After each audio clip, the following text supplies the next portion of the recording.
Hi, welcome to Phenomenology. My name is Mark Thorsby. This is the second video in our introduction to Emmanuel Levinas's key phenomenological work, Totality and Infinity, which is really an essay on what it means to have a relationship with an other and to take the otherness of the other seriously. So that's what we're going to be taking a look at today, and in particular, I started off with a video which sort of laid off some of the introductory comments, and then we took a look at Levinas's preface in the first part. In this video, we're going to be taking a look at Levinas's text, Totality and Infinity, section 1a. We're going to be looking at it pretty closely. Unlike my other video lectures, I'm doing something different this week, which is we're going to be going sort of line by line and looking at Emmanuel Levinas's text in its particularity. You'll see here that I have a copy of the text, and someone has provided me with a copy of it, and I've sort of highlighted sections of it. I encourage you to get your own copy of the text, read along with us, and enjoy it. It's a really, really provocative and interesting text in phenomenology. So we're going to sort of continue on here in this video, and then we're going to follow through with the same sort of format I've been doing, in which I'm sort of pulling out key passages. One of the problems I've realized, though, is that I have too many key passages because too much of it is interesting, and I can't help myself. I'm like a giddy schoolgirl.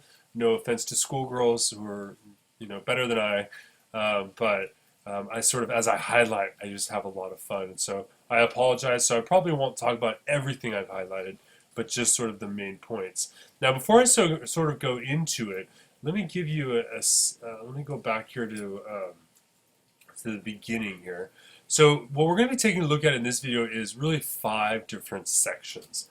The first is Levinas's discussion of metaphysics, in which he argues that metaphysics arises out of our desire for the invisible. And he's going to talk about that in a number of interesting ways. Number 2 is going to talk about the breach of totality.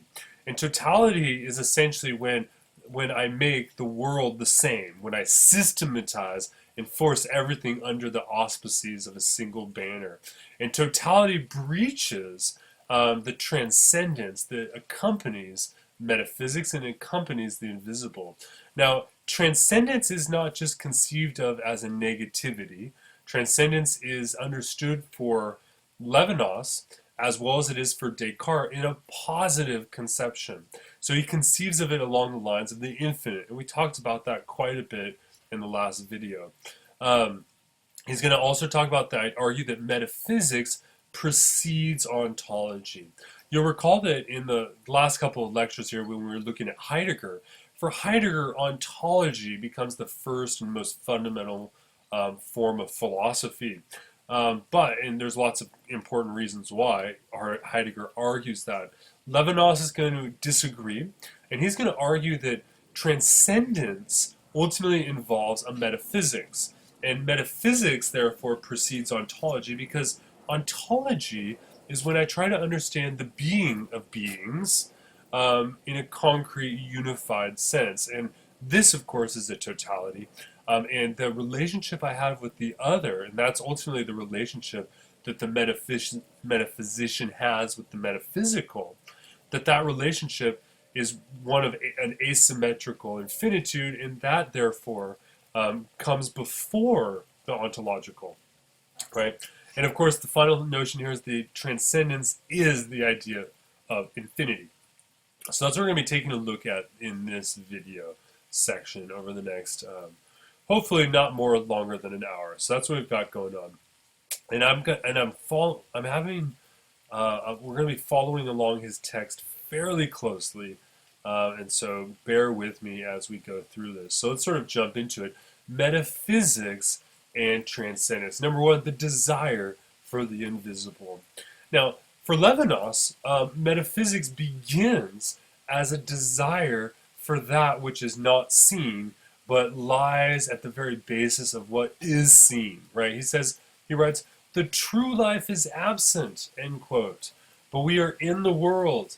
Metaphysics arises and is maintained in this alibi. It is turned toward the elsewhere and the otherwise and the other. Now think here, what is metaphysics? metaphysics, in its essential um, etymological distinction, means something like that which is beyond the physical, right? Well, that which is beyond the physical is clearly the invisible, and in a more sort of kind of think rigorous sense, we could say that metaphysics seeks to uncover the substrate of reality. It seeks to articulate the conditions for the possibility of existence. This is ultimately what metaphysics is after, I think. So the metaphysics of Plato, for instance, is concerned with the forms. The forms explicate the reality we're experiencing.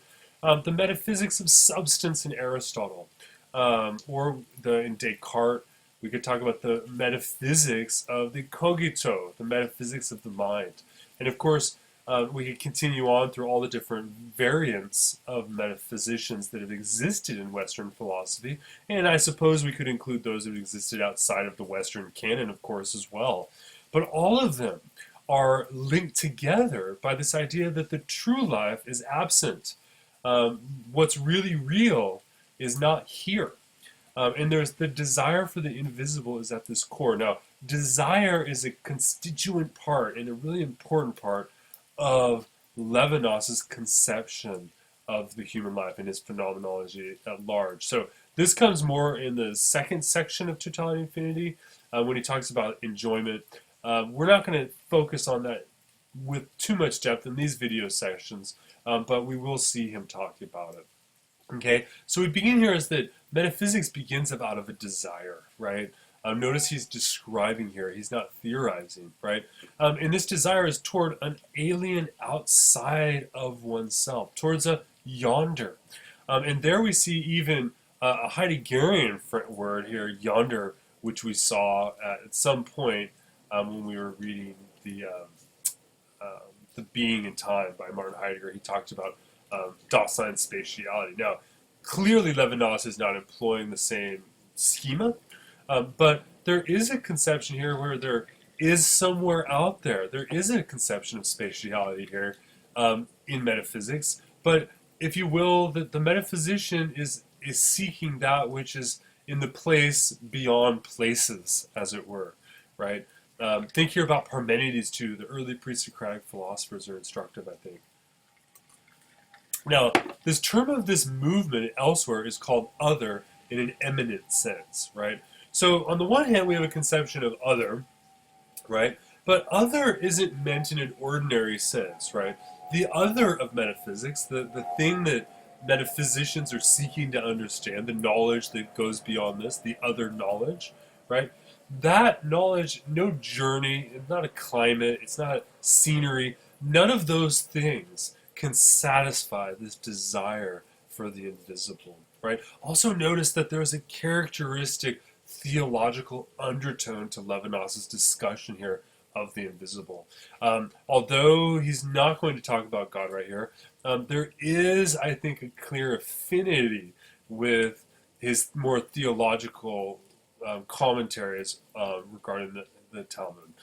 So take a look at that. There's an interesting relationship here between the secular and the religious Levinas, I think, right? He says, the other metaphysically desired is not other like the bread I eat, the land that I dwell in, the landscape I contemplate, like sometimes myself for myself. This I, that other, right? So the other that the metaphysician's after is not the other like, oh, it's just that thing, it's not me, it's something else.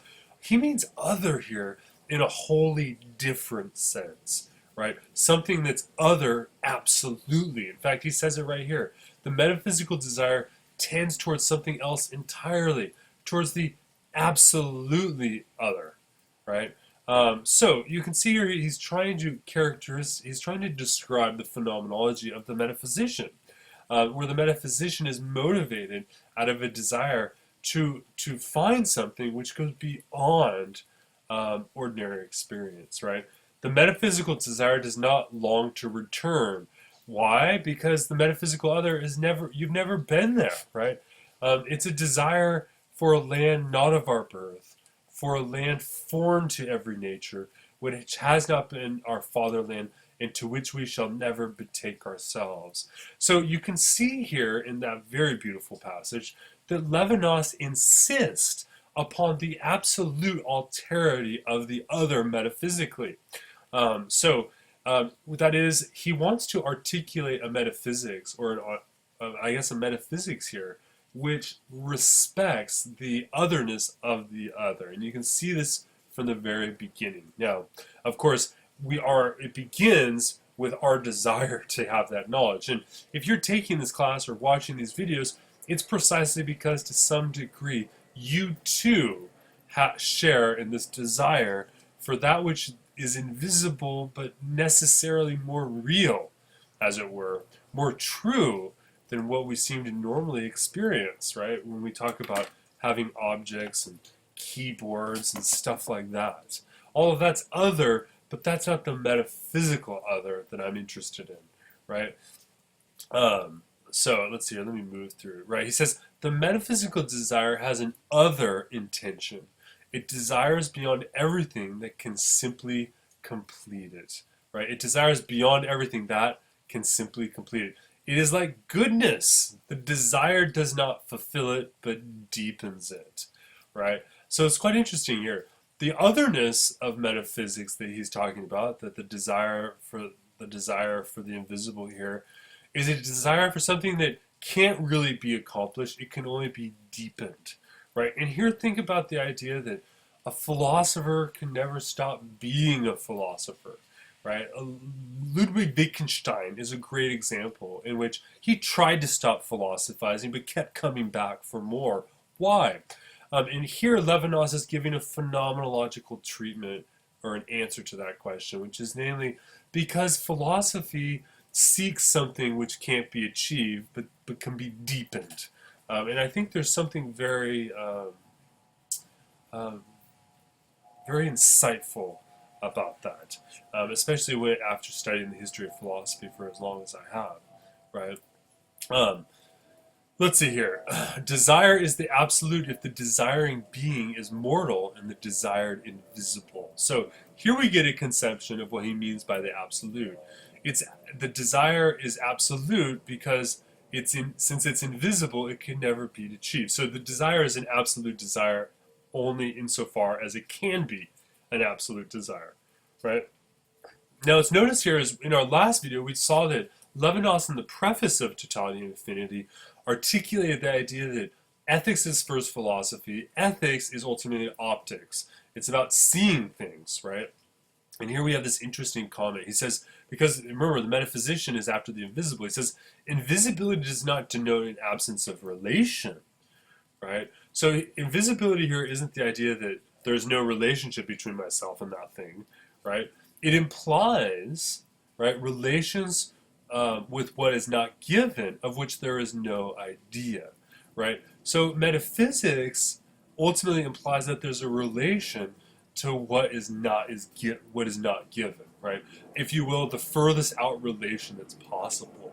And he says vision is an adequation of the idea with the thing, a comprehension that encompasses. So we get a sort of conception here of what vision means, right?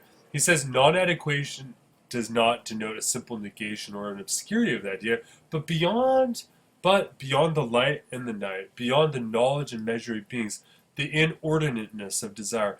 Desire is desire for the absolutely other. That's a very provocative and beautiful quote there. Desire is for the absolutely other, right? And so we're not talking about the desire for something that can become a part of me, like the desire for food or something like this, right? Metaphysics desires something that goes beyond our satisfactions. It goes beyond the gestures of the body, right? In fact, he says, a desire without satisfaction, which precisely understands the remoteness, the alterity, and the exteriority of the other.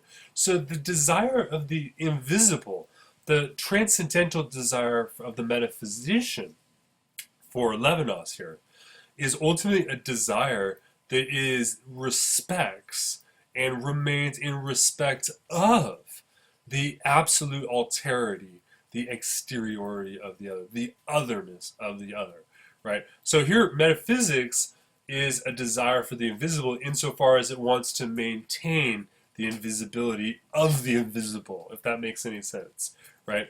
He argues here, it is understood as the alterity of the utter and of the most high. The very dimension of height is opened up by the metaphysical. So you can see here, his Talmudic readings, his religiousness bumping up here into his conception of secular metaphysics. So there again, here it's very much. Levinas is very much a religious thinker who I think shields us from his religiousness.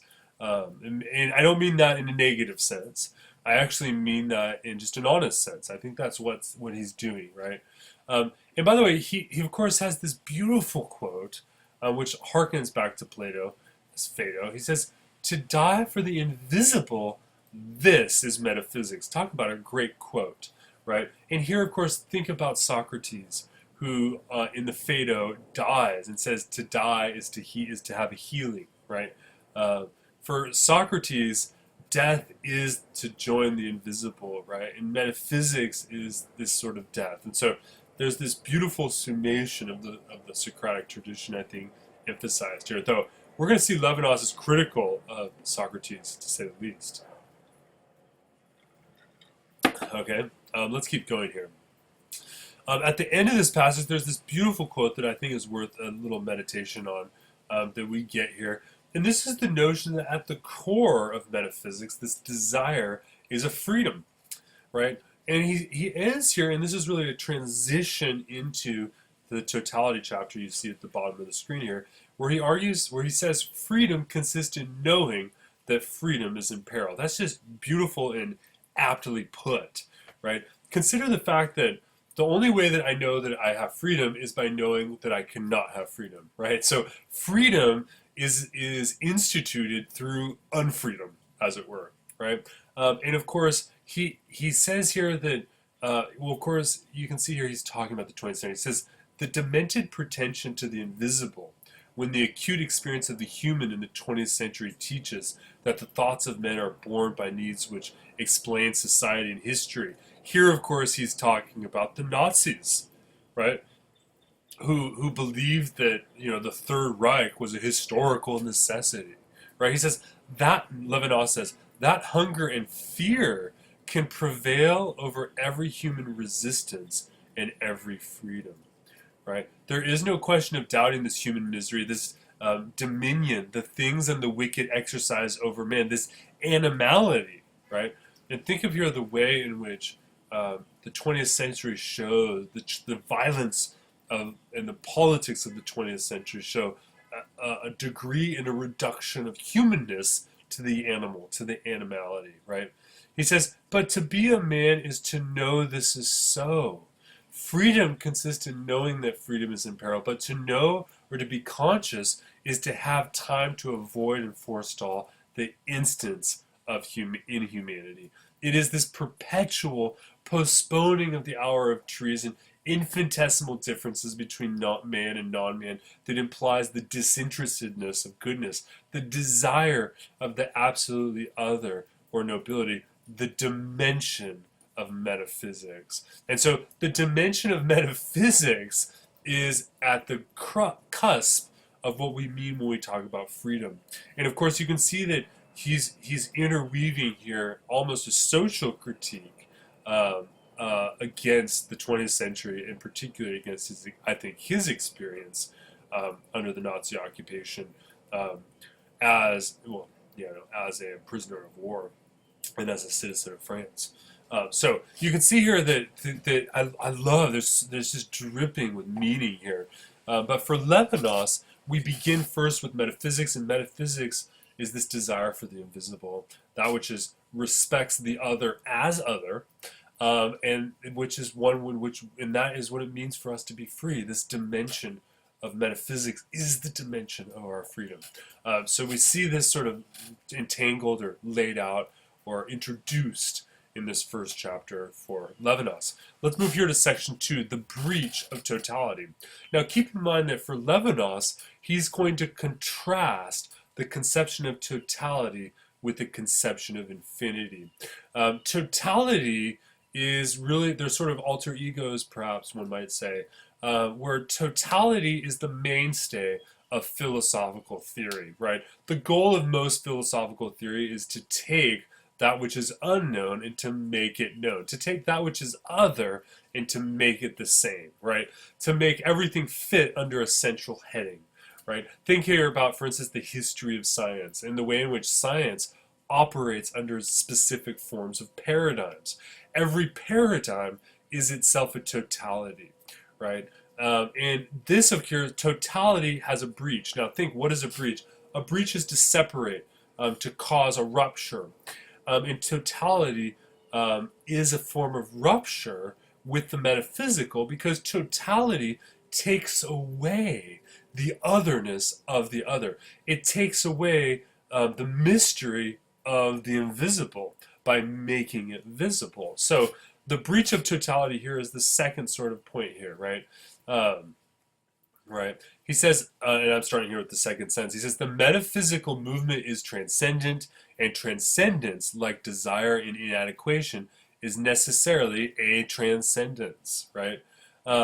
So the metaphysical movement is a form of transcendence itself, right? Its formal characteristic to be other makes up its content.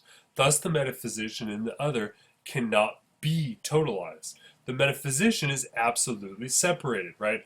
So you can't take the metaphysician and the transcendental other that the metaphysician wants to understand, and they can't become each other, because it's precisely in view of the otherness that separates them, right? So they can't be totalized, right? So you can see here he's articulating a really important separation between the other and the transcendent and this conception of totality, right?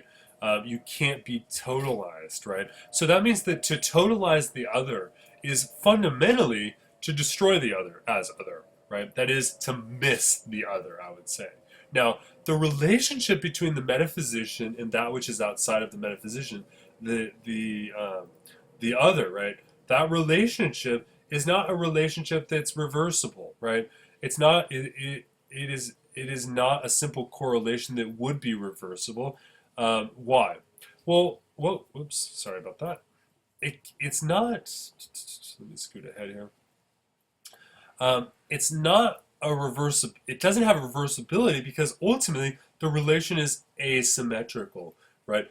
The other stands above, beyond the metaphysician. Pardon me. Levinas argues that the intended transcendence would be thus reabsorbed into the unity of the system, which just destroys the radical alterity of the other. So remember, the sort of, if you will, the mainstay principle for Levinas here is that we must respect the otherness of the other. And so this is why the relations are not reversible. They're not on par with each other. They're not materially equivalent, right? They're rather dichotomous, I suppose we might say, using terms of formal logic, right? Now, or in other words, there's a radical separation between the same and the other. And what that means is that it's precisely impossible to place oneself outside of the correlation between the same and the other, right? So remember, the same is his language for talking about the way in which we have a tendency to reduce everything into under one comprehensible heading, whether or not that heading is theoretical or whether or not it's phenomenological. So you can see here is that ultimately to talk about the radical alterity of the other in metaphysics is to talk about a way in which I can never get beyond, I can never extricate, if you will, myself from this radical alterity that I have with the other, right? And he says this, the alterity, the radical heterogeneity of the other is possible only if the other is other with respect to a term whose essence is to remain at the point of departure, to serve as entry into the relation. So that means that, okay, when we talk about the relationship I have with another, that relationship is possible only because there's some sort of third term. There's a third term whereby I recognize the other as exterior. There's an entry point into my relationship with the other's exteriority, right? And notice here that I mentioned in the part one of this video, I wanted you to think about your ordinary experience you've had with a conversation. Think about a long conversation you had. And if you've taken the class, you know that I've had students do a dialogue project in which you've been sitting face to face with another person, listening to them, right? In that experience, the other person is outside of you. They're beyond you. You can't just quickly turn them into a bubble, a phrase, a theory, right? Because to do so is not to listen. It's not to understand. It's not to open yourself up, right? So the question then becomes for us, well, if ethics is first philosophy and my relationship with the other puts me into this asymmetrical, transcendent relationship, then what's the third term, right? So there is a third term, right? He says, the I is not a being that always remains the same, but is the being whose existing consists in identifying itself. So who am I exactly? I exist, and my existence consists in my self-identification, right? And think about it. My identity precisely consists in my constantly reconsidering my own identity, right? So this is important because if we're going to understand the way in which I can recognize the other as other from me, then I have to understand what I myself am, right?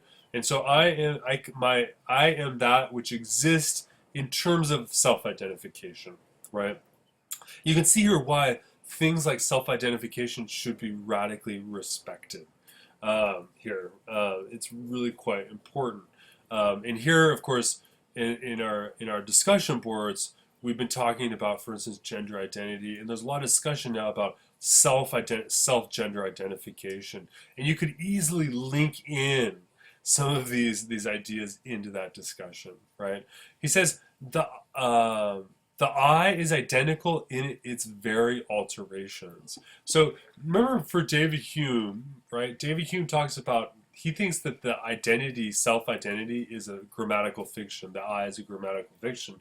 And he thinks that's because all of my experiences are different, but I don't have an experience of the experiencer, right? But here we have a different conception where the I, whatever the I is, it's identical in all of these alterations, but all of these alterations exist in the I think of the individual, right? We have this universal thought is an I think, right? And that is what we mean when we're talking about self-identification. Now, this is to be severely contrasted with Hegelian phenomenology. This isn't a course in Hegelian phenomenology, so I'm not going to spend a long time talking about this because ultimately Levinas is writing this to people who are very familiar with Hegel. But ultimately, in Hegelian phenomenology, the individual is always subordinate to a totality of the same. And Levinas is going to disagree with this significantly, right? He's going to say the difference is not a difference. The I as other is not an other. We will not retain from this citation Hegel's affirmation of the provisional character of immediate evidence. The I that repels the self lived as repugnance. The I riveted to itself lived as ennui. Our modes of self-consciousness and the rest on and rest on the unrenderability of the I and the self, right? For he says the alterity of the I that takes itself for another may strike the imagination of the poet precisely because it is but the play of the same. The negation of the I by the self is precisely one of the modes of the identification of the I, right? So here he's talking about the identification of the I in contradistinction to Hegelian phenomenology. Right? He does say that the identification of the same in the I is not produced in the monotonous tautology I am I, right? So the self-identification is not tautological. It's not true in virtue of its own truth, as it were. Right? He says that in which the I is revealed precisely as preeminently the same, right? And here, notice he's been using this term the same and the other. That's the name of this part of the book, right? I am the same, right? What does it mean to say that I'm the same person over time? If you've been watching the video lectures, I've been getting older with each video, right? Even though hopefully I don't look too much older, right? But as I've been getting older, I am still the same, but I'm different. I've been altered, right? So the I is not tautological there, right? The I, he says that in which the I is revealed precisely as preeminently the same is produced as a sojourn in the world. It's a way of living and acting in the world. Now here you can see there's a strong resonance with Heidegger's conception of our being in the world is fundamental. Right? I don't want to mix up Heidegger and Levinas here, but there's a strong resonance here between the two. I think when he has this language of the sojourner in the world, right? What does a sojourner do? A sojourner makes their way in the world. He says the way of the I against the other of the world consists in sojourning, in identifying oneself by existing here and at home with oneself, right? In a world which is from the first other, the I is nonetheless autocotonomous. It is the very reversion of this alteration. It finds in the world a site and a home, dwelling in the very mode of maintaining oneself. So what does it mean for me to be, what are these forms of existence in which I am self-identifying? Well, it's the way in which I relate myself with the other, right? It's the way in which I dwell in the world. It's the sites that I choose to live in. It's the way I maintain myself in the world. All of these are forms of existence, and all of these are the ways in which we craft our ourselves, right? He says the at home is not a container, but a site where I can, where depending on a reality that is other, I am, despite this dependence or thanks to it, free, right? So self-identification is a mode of existence, ultimately, that takes place in these ways. And this actually takes a lot of Levinas's time in the second part of Totality of Infinity. Unfortunately, the part that we're not going to be talking about. But take a look at it because it's really quite beautiful. And we'll see that if you read it, you'll see that enjoyment and the desire for enjoyment plays a fundamental descriptive role in terms of uncovering the way in which we sojourn in the world, right? Now, when we talk about the site, a medium affords means. Everything is here, everything belongs to me, everything is caught up in advance with the primordial occupying of a site. Everything is calm, prehended. The possibility of possessing, that is, of suspending the very alterity of what is only at first other, and other relative to me, is the way of the same. Okay, so we get a great articulation here of what he's talking about when he talks about self-identification and the sameness, right? The way in which I identify myself is the way in which I make the world mine. I make my activities, my experiences the same, right? So you can see he's articulating conspicuously and explicitly the conception of the same, right? Now, the possibility of possessing as of spending the very alterity of what is only at first other is the way of the same, right? So the same makes the other mine, right? That's what sameness is about. And I think as you read this, you'll become increasingly comfortable with his way of using the word the same and the other. The same is opposed to the other, the way that totality is opposed to infinity. And I think that's maybe a helpful analog for understanding how these concepts and how his framework is being built, right? Now, he does talk about the idea that when we take the world and we dwell in the world and we have a site and how we live in the world, how we make our places home, how we make a home in the world, right? That this takes things that are not us and puts them as a part of us. It takes the other and puts them into the same. And this is a reversion of alterity. Now he argues that this reversion of the alterity of the world to self-identification has to be taken seriously, right? The moments of this identification, the body, the home, labor, possession, economy, are not to figure as empirical and contingent data laid over the formal skeleton of the same. They are articulations of this structure, right? So it's not just additive here, right? that it is fundamental in the way in which the reversion of alterity occurs. That's not just additive to self-identification, it is self-identification. The identification of the same is not the void of tautology, nor dialectical opposition, but the concreteness of egoism, the concreteness of the I, or the I think, if you will.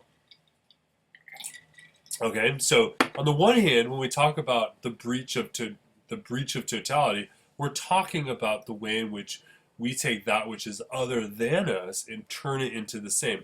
And we do this by the means by which we exist and dwell in the world. And this also occurs phenomenologically, right? Now, how can the same produced as egoism enter into a relationship with an other without immediately divesting it of alterity? Now, this is the ultimate question because, remember, go back to the first part here, metaphysics is the desire for the invisible. The metaphysician can't ever turn this radical alterity into the same. Yet we exist in terms of our self-identification by taking things which are other and making them the same. So how is this possible exactly? How is the metaphysician's position possible? Well, he says the metaphysical relation cannot be properly speaking a representation, for the other world therein, the other would therein dissolve into the same. Every representation is essentially interpretable as a transcendental constitution, right? He says the other with which the metaphysician is in a relationship, in which he recognizes as other, is not simply another locality, right? It's not just another place. It's not just a set of ideas like we have in Plato or these sorts of things, right? He says the metaphysical other is other with an alterity that is not formal, is not the same, is not the simple reverse of identity, and is not formed out of resistance to the same, but is prior to every initiative, to all imperialism of the same. So so he's really emphasizing this radical alterity. The absolutely other is other, he says with a capital letter O, right? It's other, right? It's not just a plural of the I, right? It is something that is beyond the I, that the I cannot subsume, right? He says the other escapes my grasp by an essential dimension. Even if I have him at my disposal, he is not wholly in my sight, right? So think about, for instance, when you're in a conversation with someone again, and you're listening to what someone else has to say, right? You can't just jump in and assume you know what they think, because they have to tell you what they think, right? That is that you can never force them into you under your heading, under the auspices of your consciousness, right? And in fact, this is what war and this is what ideology do, right? They try to take the other and subsume them, right? Whereas here we have a conception of the other as respected as other, right? He escapes my grasp by an essential dimension, even if I have him at my disposal. He is not wholly in my sight. We are the same and the other, right? Okay? So you can see here that what Levinas is trying to do is articulate a relationship whereby my relationship to the other is maintained as an otherness, and that's different from the self-identification of the same which occurs in the way in which we live our lives, right? And we dwell in this sort of thing. Right? Now, how does this all occur? What is that third relationship that allows me to recognize the other? The answer is quite simple. It is language, right? It is language, and this is why a conversation is so critical. Because how else do you know who another person is except through language, except through some sort of communication, right? Now, we can take language to mean a number of different things, right? Language doesn't have to be words. Language can be symbols. For instance, think about the deaf, right? And think about, for instance, the way in which we can speak to each other, even not with a formal system of communication, but with our body language, right? We do call it body language for a reason, because it's a way in which the other can disclose oneself as other, yet become pronounceable to the same, as it were. Right? So this relationship between the same and the other, metaphysics, now this is what metaphysics ultimately is for him, is primordially enacted as conversation, right? And where does this conversation occur?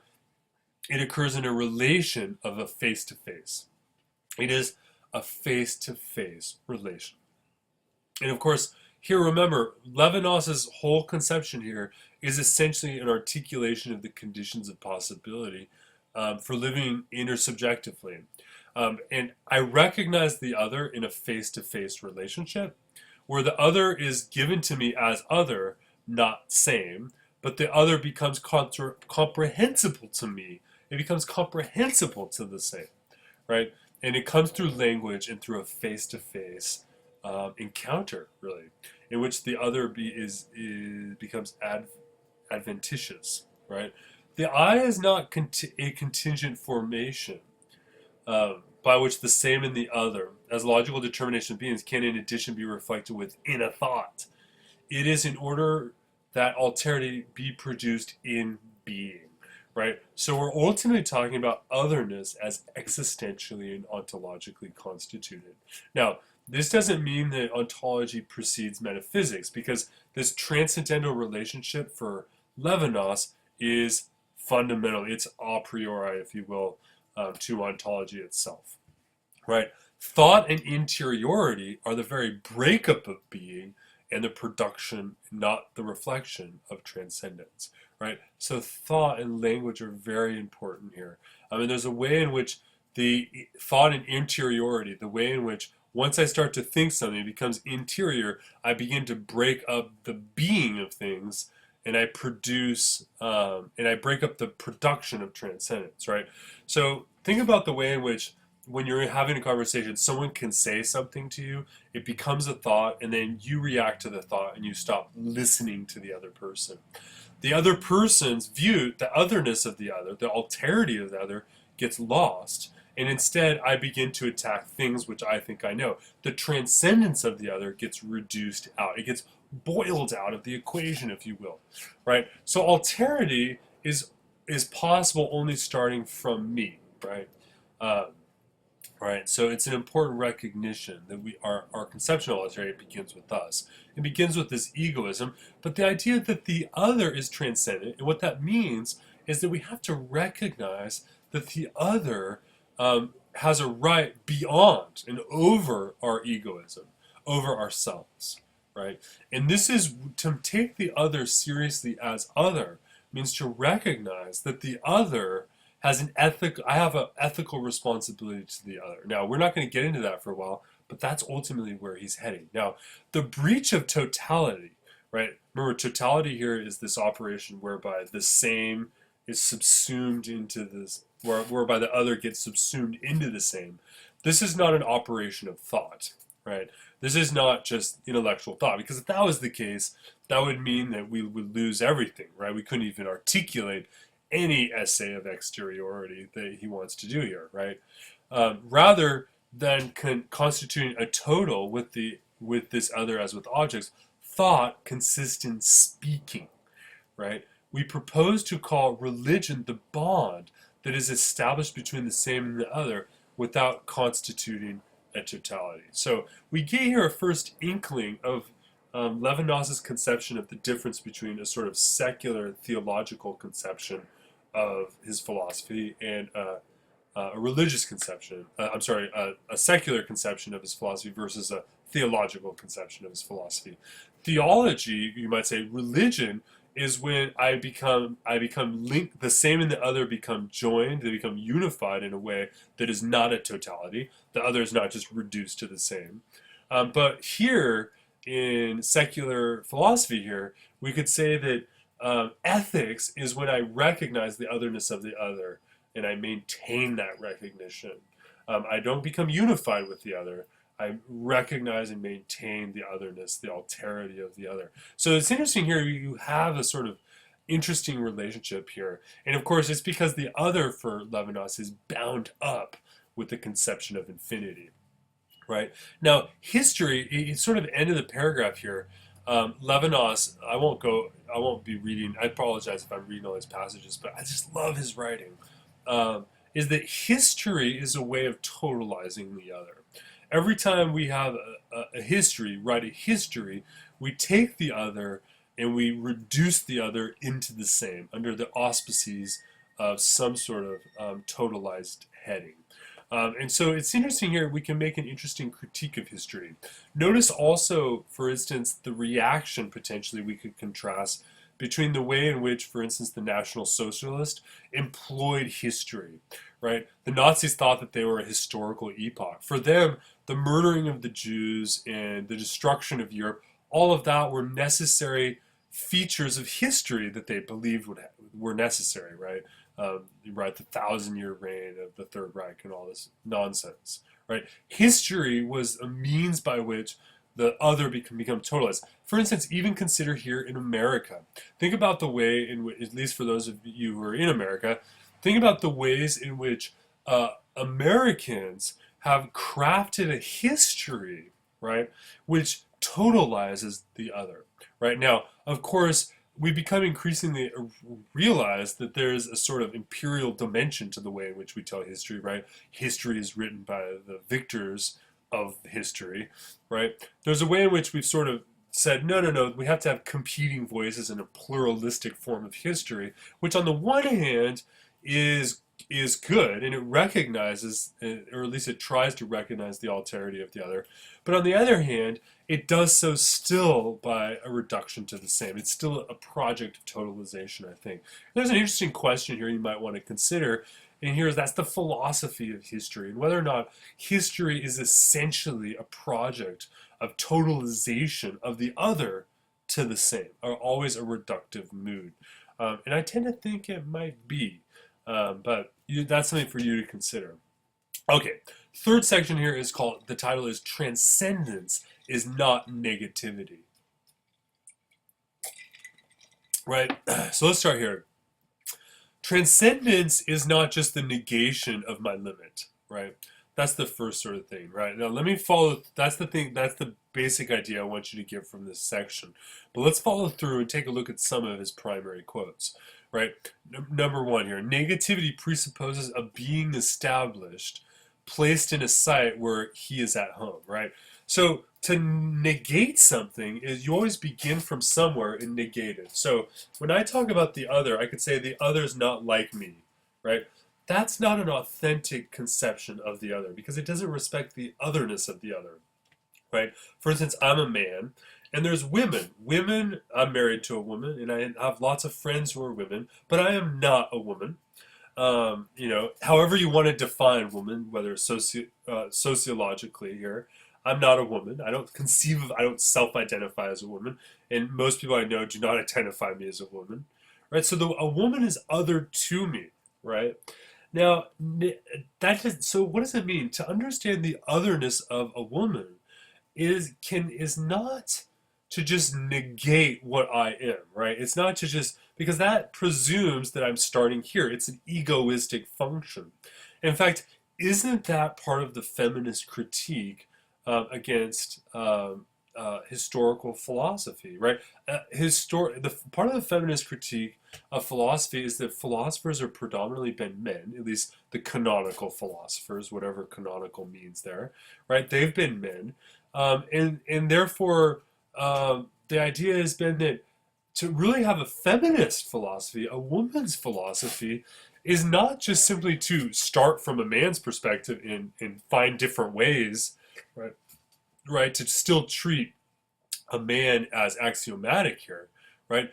A true feminist philosophy begins with the woman. It begins with the other, right? So that means that transcendence cannot be conceived purely through a negativity of the same, right?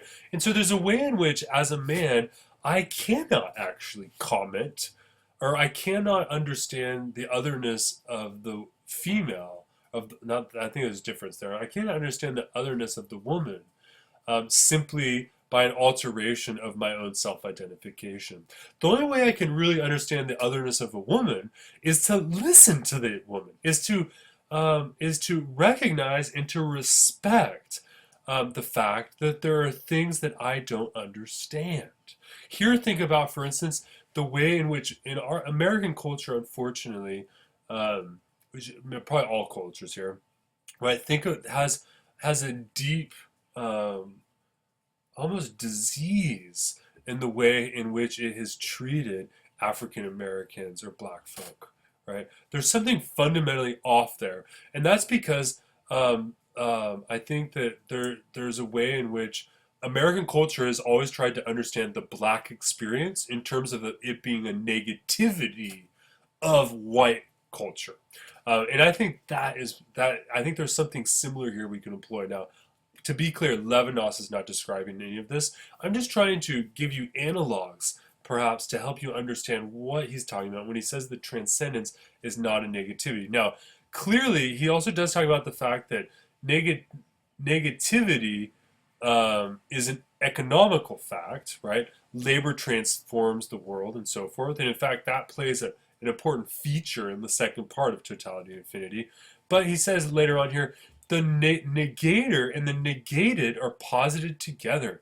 They form a system that is a totality, right? So even if we take the idea of Black America, if we define Black America as the negation of white America, right, then what we've done here is we haven't actually respected the alterity of the other. What we've done is we've just contrasted one with the other. We've created a one-to-one relationship. We've created a totality, right? And that totality is one which doesn't allow us to respect the other in virtue of the otherness that that other has. I know I'm using other a lot in language here, but you can see here it's very difficult to describe with our regular terms here, right? And so he has this great quote. He says, "In the horror of the radical unknown to which death leads is evinced the limit of negativity," right? So the limit of negativity is the radical unknownness of death, right? And I love this idea, and you can see here he has again this emphasis or this sort of underlined eschatological sort of perspective that's going on here. But for instance, death is not just the negation of consciousness, right? Death is something that's totally unknown to consciousness, and that's a sort of kind of an analog here to what he's talking about, right? Metaphysics, as we talked about it in terms of the desire for the invisible here, and we talked about metaphysics in terms of the transcendent, right? It does not coincide with negativity, right? And you can see, so it doesn't coincide with negativity. It's not the alterity of the stranger, a sort of allusion to Camus here, right? It's not just negativity. And of course, being and nothingness, Jean-Paul Sartre's critical magnum opus, is about nothingness. It's about negativity. And you can see here that Levinas is also giving a rejoinder to that text and that conversation as well. So I want you to sort of see the implications here in the way in which Levinas has a lot of different people that he's talking about, all of us, I suppose, but particularly within the phenomenological history, right? He asks a question here. He says, "Is not metaphysical alterity obtained by the superlative expression of perfections whose pale image fills the here and now? But the negation of imperfections does not suffice for the conception of this alterity," right? So again here, negativity is never going to be the way in which we can understand the metaphysical and the transcendent, right? Now, he does here talk about Descartes and the idea of the perfect as an idea of infinity. And this is what? Why is he talking about this? Well, recall, and if you want, take a look at my video lecture on Descartes' metaphysics in his Meditations on First Philosophy. But Descartes, after he posits the "I think, therefore I am" and the "I think," he then goes on to try to prove God's existence. But remember, the first proof for God's existence in Descartes comes out of the idea of perfection and the idea of the infinite. For Descartes, right, I am not perfect, so I cannot be the creator of perfection. And I am not infinite, so I cannot be the creator of the conception of the infinite. Descartes argues, where did I get these concepts? Well, so thus I must have got them from a perfect infinite being, right? Now, without going into Descartes into too much depth here, Descartes conceived of the infinite and the perfect as not just negations of me, right? Because I may be finite and I could just sort of suppose theoretically that if I'm not finite, I'm infinite.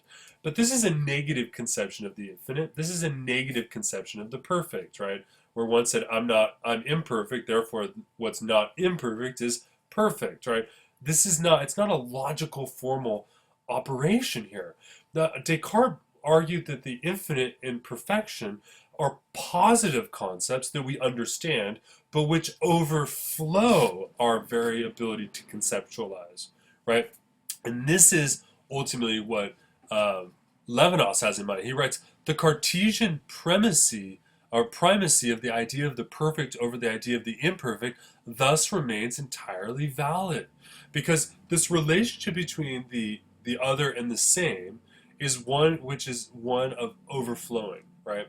And it's one that can never be fully captured or subsumed by the same, right? So this notion of Descartes is perfectly analogical to the sort of metaphysical transcendence that Levinas is trying to articulate in my encounter with another in a face-to-face relation, right? The idea of the perfect and of infinity is not reducible to the negation of the imperfect. Negativity is incapable of transcendence, right? So transcendence designates a relationship with a reality infinitely distant from my own reality, yet without this distance destroying this relation, and without this relation destroying this distance, right? So that means that transcendence designates a relationship of distance, but one which continues to respect that distance. And that's a positive conception, not a conception of negativity, right? And where does this relation begin? Well, it's first instituted in our language, in the way in which we talk to each other, where neither the no or the yes is the first word, right?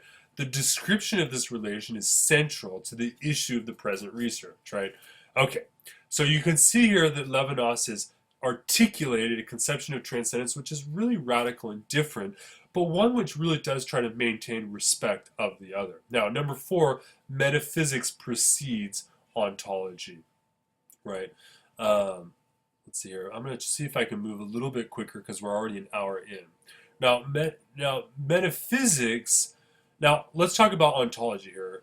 Here, of course, clearly Levinas is in dialogue with phenomenology and with Heidegger, who really argues a lot about ontology here, and I would include Husserl in that camp as well, right? What does he argue? He says, knowledge or theory designates first a relation with being, such that the knowing being lets the known being manifest itself while respecting its alterity, and without marking it in any way whatsoever, or whatever, by this cognitive relation, right? But theory also designates comprehension, the logos of being.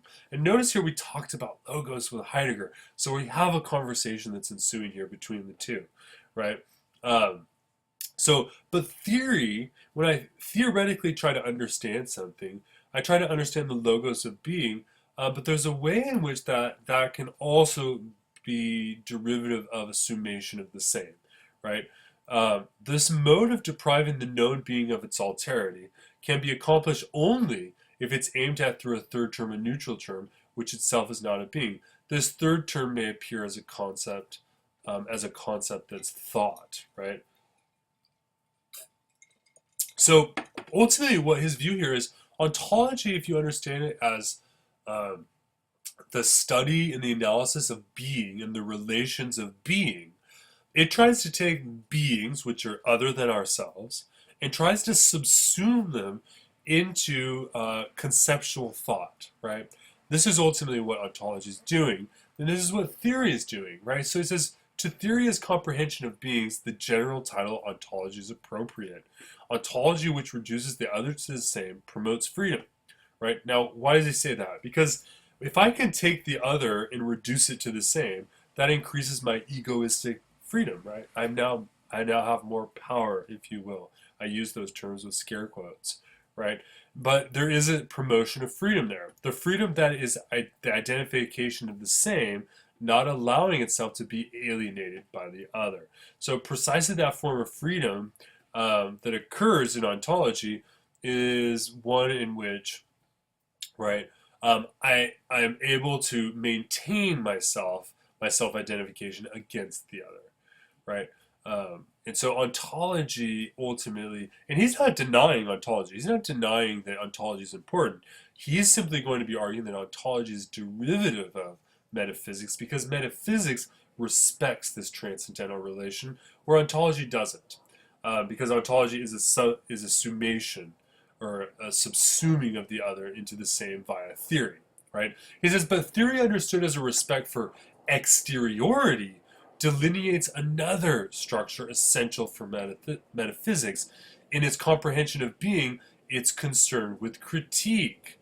It discovers the dogmatism and the naive arbitrariness of its spontaneity and calls into question the freedom of the exercise of ontology, right? So you might say that what he's arguing here for is ontology, when it becomes critical of itself, right? It calls into question the freedom that seems to be created in this theoretical movement, right? He says, we name this calling into question of my spontaneity by the presence of the other ethics. So this is the first sort of major way in which Levinas defines ethics, right? Ethics is a form of critique in which I call my spontaneity into question. I call my own freedom into question. So you can see here what he's ultimately going to be arguing is that the relationship that the other and I have, that the same has with the other, is an ethical relation insofar as it's critical. And its criticality consists into calling my own freedom into question, up against the alterity of the other. Right? So ontology is not ethics, but ethics is a sort of ontology that maintains this respect for alterity, I guess, right? Because remember, for Levinas, ethics here is conceived as the conditions of possibility for my living a good life and my interest of living a good life with the other, right? And as a critique, it precedes dogmatism. Metaphysics precedes ontology, right? So just in the same way that you can have dogmatism, where you just nod your head and repeat what you've been taught, right? Critique comes before that, right? In the same way, metaphysics comes before ontology, because ontology tries to reduce everything into the sameness of being, whereas metaphysics doesn't do that. Metaphysics. And that means that you can see here that the metaphysics he's talking about is fundamentally, essentially ethical. And that's because of its criticality, right? And you can see here, he talks about the notion of Socrates, and he criticizes Socrates here, where he says the primacy of the same was Socrates' teaching, to receive nothing of the other but what is in me, right? So he's critical here of the Socratic tradition. Which, interesting enough, remember the Socratic tradition is all formulated upon the average, ordinary way in which we experience conversations. So I wanted you to think about that in the last video, so keep thinking about that. Right? He says, freedom does not resemble the capricious responsive spontaneity of free will. Right? So freedom here isn't just talking about the idea that I can just choose and act in a sort of free, willy-nilly way, right? Its ultimate meaning lies in the permanence in the same, which is reason, right? So freedom is rested in reason. So it's a very classic sort of thought, I think, right? Now, he says the neutralization of the other who becomes a theme or an object, appearing that is taking its place in the life, is precisely his reduction to the same, right? Now, I have to be honest here. For instance, I've been watching politics for a long time, and there's politicians who I really disagree with. And a lot of times, I have the tendency, when I hear those politicians speak, to not actually hear their language, and actually to neutralize them as simply an object. They're an object, and then I treat them, and by doing so, I reduce them into the same. This is not, under his view, an ethical relation, right? An ethical relation takes the other seriously, whereas the task of ontology doesn't, and therefore, now the task of ontology is preceded by metaphysics, so he's not arguing against ontology, but he's saying there is such a thing as ethical ontology, I suppose, right?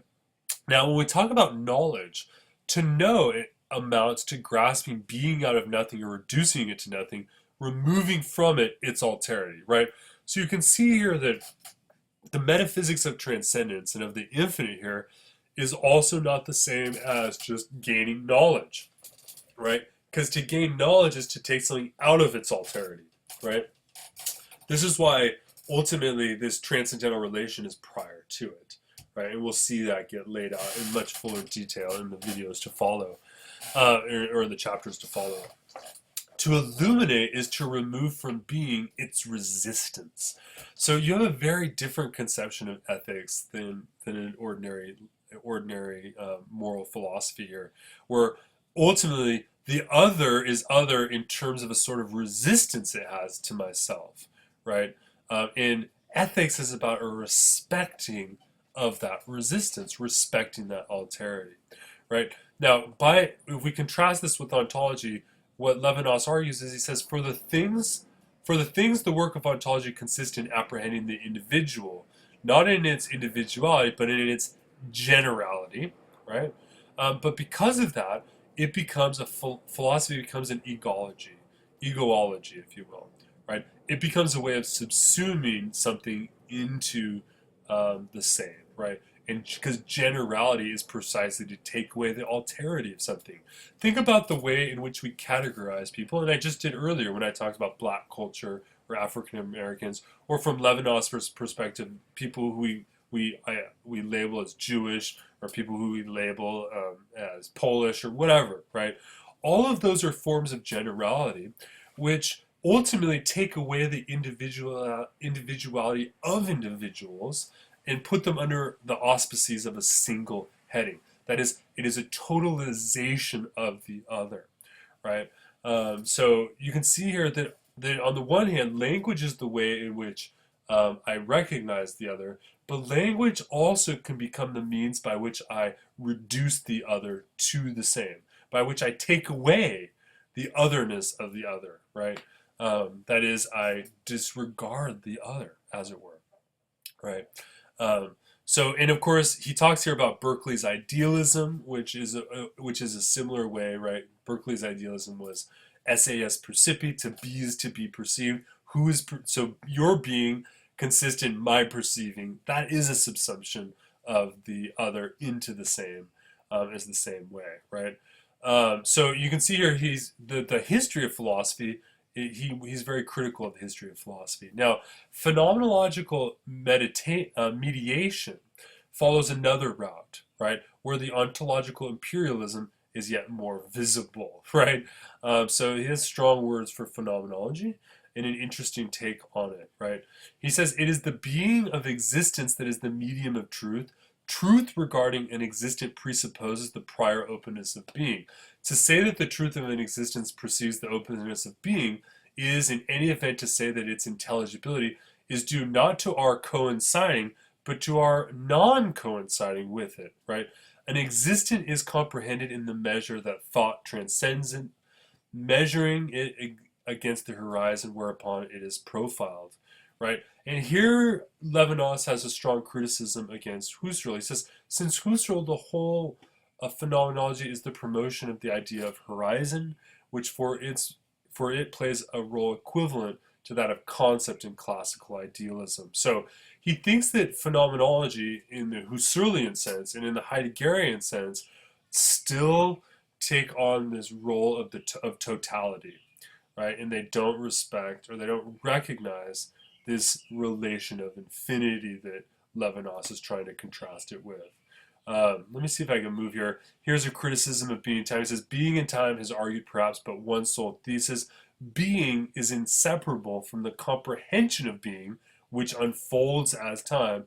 Being is already an appeal to subjectivity, right? So being and time also gives us this same sort of reducibility, this totalization. He says, to affirm the priority of being over existence is to already decide the essence of philosophy. And so he really thinks here, and this is the way I'm understanding it, and I'll give way to my Levinasian counterparts who are scholars in the area, But it seems to be here that the part of the criticism lodged against Heidegger is that Heidegger has already pre-baked the investigation because he's already decided that being, the question of being qua being, precedes the question of the individual existence, right? The things that are actually existing. This is already to decide the essence of philosophy, and to do so in a way which already pre-totalizes the question itself, right? Which excludes this ethical relation that we're interested in, right? So Levinas adds, in subordinating every relation with existence to the relation with being, the Heideggerian ontology affirms the primacy of freedom over ethics, right? And of course, it's interesting to think about Heidegger's role as a Nazi, though that's not philosophically relevant. It is historically relevant, I think.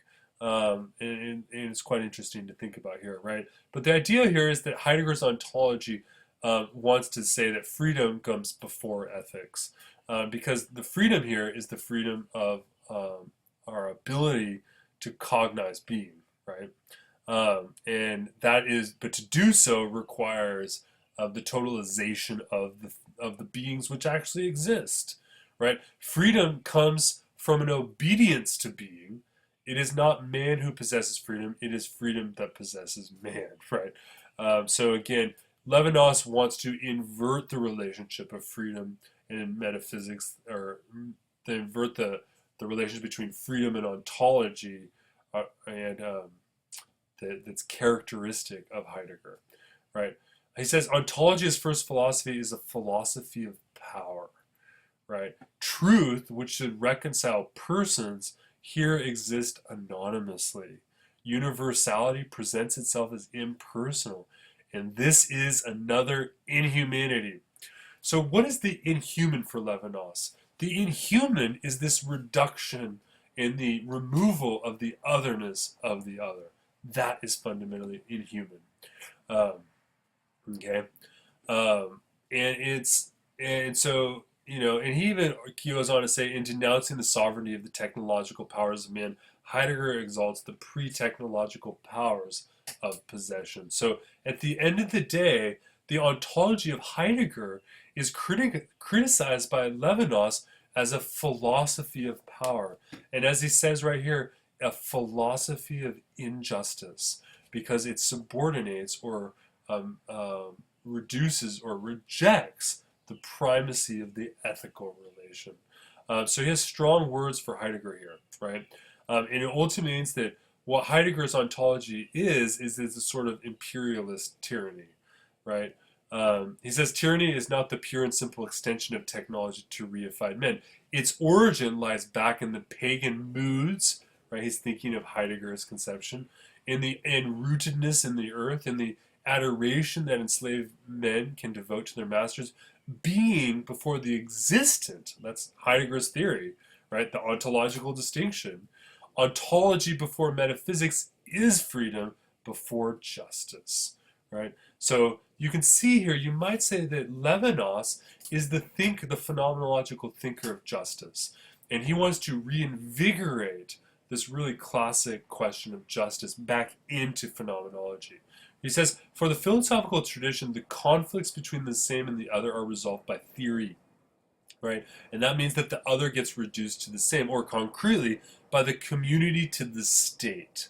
And think here about the Jewish community gets reduced down by the German state. That's what I think of there. Or think about the argument that the people have, the noteworthy argument that people say, listen, our community, that the state should serve the community, not that the community serves the state. And it's a similar sort of suggestion here, right? He says, where beneath an anonymous power, though it be intelligible, the eye rediscovers war and the tyrannical oppression it undergoes from the totality. Ethics, where the same takes the irreducible other into account, would belong to opinion, right? So if we go in with Heidegger, ethics becomes a form of opinion. It becomes merely a way of describing what I think, right? It becomes, if you will, and I'm launching beyond Levinas here. It lays the groundwork for a sort of relativity that is injustice, right? Um, so he says the effort of this book is directed towards a discourse that, towards an apperceiving in in discourse a non-allergic relation with alterity. So he thinks that Heidegger is allergic to otherness because he's constantly trying to force the otherness of the other into the same. And he says the goal of totality and infinity is to let the other speak as other and to somehow not be allergic to this, which means that we need to do metaphysics, we need to do ethics, we need to do justice before all these things, and this consists in an ethical relation. And this ethical relation ultimately is described in terms of that which is infinitely distant, right? And this infinitely distant overflowing idea, it's positive, it's not negative. Um, and So this saying to the other, this relationship with the other as interlocutor, this relation with an existent precedes all ontology. It is the ultimate relation of being. Ontology presupposes metaphysics. Now I apologize, this video is going long, but I want to finish it off here. We're almost done, right? And this is the notion of transcendence as the idea of infinity, right? Let's see, I'm going to move up ahead here. There's a lot you can see that I was interested in talking about. Let's go with Descartes. Let's start with Descartes. Remember, Descartes is revealing of the I and the God, right? I'm the I think, and that God is revealed through the concept of infinite perfection, which is something that's overflowing and positively understood, even though it can't be encapsulated as such, right? And this is the conception that ultimately Levinas has when we talk about infinity, right? He says this relationship of the same with the other, where the transcendence of the relation does not cut the bonds a relation implies, right? It maintains the relationship between, it doesn't cut them to make them the same, right? Um, he says, yet where these bonds do not unite the same and the other into a whole, is in fact fixed in a situation described by Descartes, in which that I think maintains with the infinite. So here he's really recalling the idea of the infinite. And infinity here is exceptional in that its idea, in that what it is as an idea, the content of idea, its ideatum surpasses its idea, right? He said, Levinas writes, we could conceivably have accounted for all of the ideas other than the infinity by ourselves. We can't conceive of infinity by ourselves because the content of the idea goes beyond the word itself. It goes beyond what we can even conceptualize. The infinite overflows in a positive conception, right? He says infinity is characteristic of a transcendent being as transcendent, right? The infinite is absolutely other. And of course, this is the other that I have a relationship to. And when I'm in an encounter with another person, when I'm at the grocery store and I recognize someone through their speech or through their face, that relationship of other, right, can be understood as an infinite relation, where I can recognize the idea, I can recognize them as another, but I can't encapsulate the content of their other into my ideatum, right? So I have a title for the other, but I don't have the other, as it were, right? He says, to think the infinite, the transcendent, the stranger is hence not to think of an object, right? But to think what does not have the lineaments of an object is in reality to do more or better than think. The distance of the transcendence is not equivalent to that which separates the mental act from its object in our representations, right? And in terms of intentionality, the intentionality of the transcendent is also unique, right? This is a phenomenology course, and we've been talking about intentionality quite a bit, right? The intentionality I have with the infinite, the directedness of consciousness towards the infinite, is the idea that the difference between objectivity and transcendence will serve as a general guideline for all the analyses of these works. So when we talk about the intentionality I have towards the other, we're ultimately talking about something that's very much like the intentionality I have when I conceive of the infinite, right? It's an overflowing in the capacity of thought. And he says, take a look at Aristotle's conception of the agent intellect, and we see something similar, right? We see something that's beyond ourselves, right? The Cartesian notion of the infinite designates a relation with a being that maintains its total exteriority with respect to him who thinks it. So this is an absolute exteriority. My apologies, sorry. So this is ultimately what we need to think of when we think of Levinas's ethics, and we think of the relationship we have with the other. We have a relationship which is tantamount to a phenomenological relationship of infinity, right? Now, how is this possible? It's through desire, right? He says the desire for the infinite, which the desirable arouses rather than satisfies. A desire of perfectly disinterested goodness, but desire and goodness concretely presuppose a relationship in which the desirable arrests, it stops the negativity of the I that holds sway in the same. So this is the positive conception, and this positive conception is given, this relation is given by the face. He says, the idea of the other in me, we here name the face. So this is a very, very important point.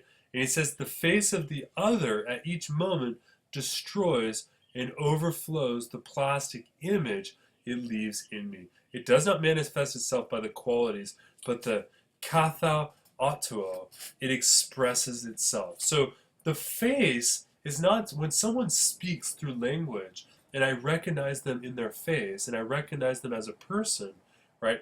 They express themselves, and that's not something that's just something subsumed in me, right? They express themselves. I don't express them, right? It's not through an impersonal neuter. It's not through a sort of objectification of the other that I understand them. It is through them, right? It's through a respect of their own autonomy as an other, right? It is an expression, right? He says, the relationship with the other or conversation is a non-allergic relation. It is an ethical relation, okay? It's an ethical relation.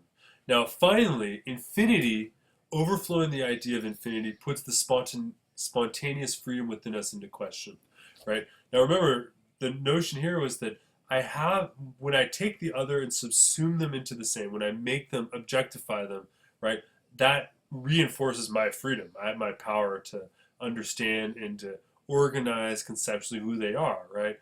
But here, the idea to respect the infinity of the infinite is ultimately to put that freedom into question. It's to suspend, to a certain degree, to limit that spontaneity and that freedom. Where he says it commands and judges, it brings, judges it, and it brings it into truth. The analysis of the idea of the infinity, to which we gain access only starting from an I, will be terminated with the surpassing of the subjective, right?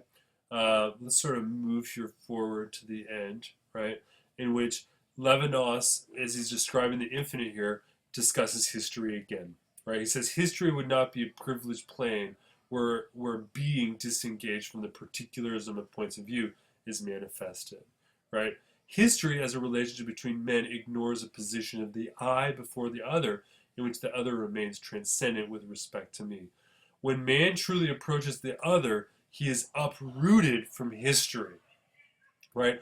And here, think about, again, to conclude our video, when you have a conversation with someone who's different than you, well, anyone, because all people are different than you, but when you have a conversation with someone who's different, and that conversation is authentic, and I understand the person as, or I respect the person as an autonomous other, and I have this infinite transcendental relation that Levinas describes, I become uprooted from history, because history is this totalizing operation whereby I can understand the other person. And think about the way in which a person, you can say you sit down to have a conversation with someone who's very different from you, and you have all these historical conjectures about who they are because of their culture and all this sort of stuff. As soon as you start to talk to someone and you listen to them and they express themselves, you suddenly discover something that is not an object of history. You discover a person, right? You discover an other. And that other initiates an a relation of ethics. And this is what Levinas means when he says that ethics is first philosophy. Anyway, I'm going to conclude the video for now. There's a lot more I could talk about. I've been very systematic here in going through the text line by line, and I hope it hasn't been too tedious. Thank you very much for watching, and I look forward to seeing you guys online next time.